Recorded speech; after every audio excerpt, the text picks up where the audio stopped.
Mark 14. Jesus anointed at Bethany. Now the Passover and the festival, or unleavened bread, were only 2 days away, and the chief priests and the teachers of the law were scheming to arrest Jesus secretly and kill him. But not during the festival, they said, or people may riot. While he was in Bethany, reclining at the table in the home of Simon the leper, the woman came with an alabaster jar of very expensive perfume, made of pure nard. She broke the jar and poured the perfume on his head. Some of those present were saying indignantly to one another, "Why is this waste of perfume? It would have been sold for more than a year's wages, and the money given to the poor." They rebuked her harshly. "Leave her alone," said Jesus. "Why are you bothering her? She has done a beautiful thing to me. The poor you will always have with you, and you can help them at any time you want. But you do not always have me. She did what she could. She poured perfume on my body beforehand to prepare for my burial. Truly I tell you, wherever the gospel is preached and throughout the world, what she has done will also be told in memory of her." Then Judas Iscariot, one of the 12, went to the chief priests to betray Jesus to them. They were delighted to hear this and promised to give him money. So he watched for an opportunity to hand him over. The Last Supper. On the first day of the festival of unleavened bread, when it was customary to sacrifice the Passover lamb, Jesus' disciples asked him, "Where do you want us to go and make preparation for you to eat the Passover?" So he sent 2 of his disciples, telling them, "Go into the city, and a man carrying a jar of water will meet you. Follow him. Say to the owner of the house he enters, 'The teacher asks, where is my guest room, where I may eat the Passover with my disciples?' He will show you a large room upstairs, furnished and ready. Make preparations for us there." The disciples went into the city, and found things just as Jesus had told them. So they prepared the Passover. When evening came, Jesus arrived with the 12. While they were reclining at the table eating, he said, "Truly I tell you, one of you will betray me, one who is eating with me." And they were saddened. And one by one they said to him, "Surely you don't mean me." "It is one of the 12, he replied, "one who dips bread into my bowl with me. The Son of Man will go just as it is written about him. But woe to that man who betrays the Son of Man. It would be better for him if he had not been born." While they were eating, Jesus took bread, and when he had given thanks, he broke it, and gave it to his disciples, saying, "Take this is my body." And he took the cup, and when he had given thanks, he gave it to them, and they drank from it. "This is my blood of the covenant, which is poured out for many," he said to them. "Truly I tell you, I will not drink again from the fruit of the vine until the day when I drink it new in the kingdom of God." When they had sung a hymn, they went to the Mount of Olives. Jesus predicts Peter's denial. "You will fall away," Jesus told them, "for it is written, 'I will strike the shepherd, and the sheep will be scattered.' But after I have risen, I will go ahead of you to Galilee." Peter declared, "Even if all fall away, I will not."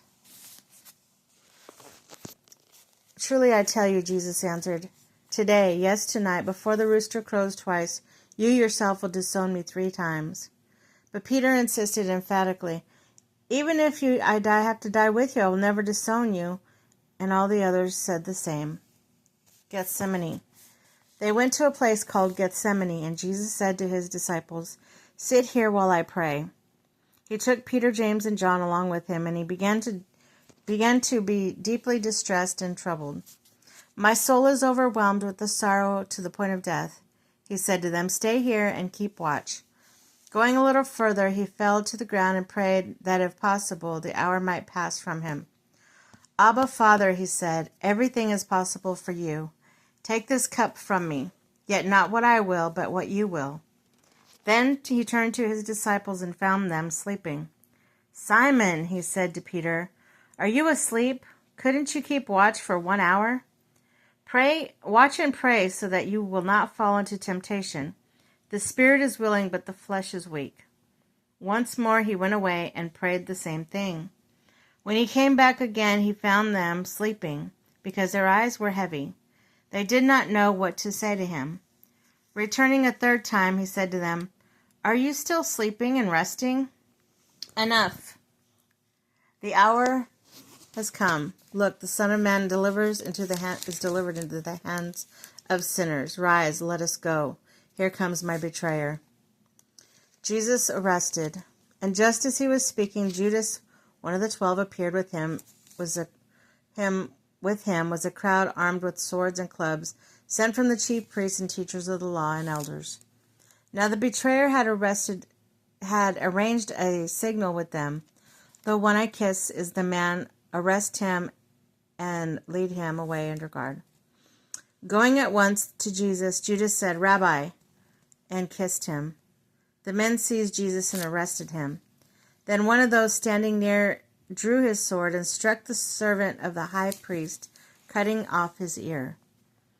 Am I leading a rebellion," said Jesus, "that you have come out with swords and clubs to capture me? Every day I was with you teaching in the temple courts, and you did not arrest me. But the scriptures must be fulfilled." Then everyone deserted him and fled. A young man wearing nothing but linen garment was following Jesus. When they seized him, he fled naked, leaving his garment behind. Jesus before the Sanhedrin. They took Jesus to the high priest, and all the priests of the elders and teachers of the law came together. Peter followed him at a distance, right into the courtyard of the high priest. There he sat with the guards and warmed himself by the fire. The chief priests and the whole Sanhedrin were looking for evidence against Jesus so they could put him to death, but they did not find any. Many testified falsely against him, but their statements did not agree. Then some stood up and gave false testimony against him. "We heard him say, 'I will destroy this temple with human hands, and in 3 days I will build another not made with hands.' Yet even their testimony did not agree." Then the high priest stood up before them and asked Jesus, "Are you not going to answer? What is the testimony that these men are bringing against you?" But Jesus remained silent and gave no answer. Again the high priest asked him, "Are you the Messiah, the Son of the Blessed One?" "I am," said Jesus. "And you will see the Son of Man sitting on the right hand of the Mighty One, coming on the clouds of heaven." The high priest tore his clothes. "Why do we need any more witnesses?" he asked. "You have heard this blasphemy. What do you think?" They all condemned him as worthy of death. Then some began to spit on him. They blindfolded him, struck him with their fists, and said, "Prophesy." And the guards took him and beat him. Peter disowns Jesus. While Peter was below the courtyard, one of the servant girls of the high priest came by. When she saw Peter warming himself, she looked closely at him. "You were with the Nazarene, Jesus," she said. But he denied it. "I don't know or understand what you're talking about," he said, and went out into the entryway. Then the servant girl saw him there. She said again to those standing around, "This fellow is one of them." Again he denied it. After a little while, those standing near to Peter, "Surely you are one of them, for you are the Galilean." He began to call down curses and swore to them, "I don't know this man you're talking about." Immediately the rooster crowed a second time, and Peter remembered the word Jesus had spoken to him. "Before the rooster crows twice, you will disown me 3 times." And he broke down and wept.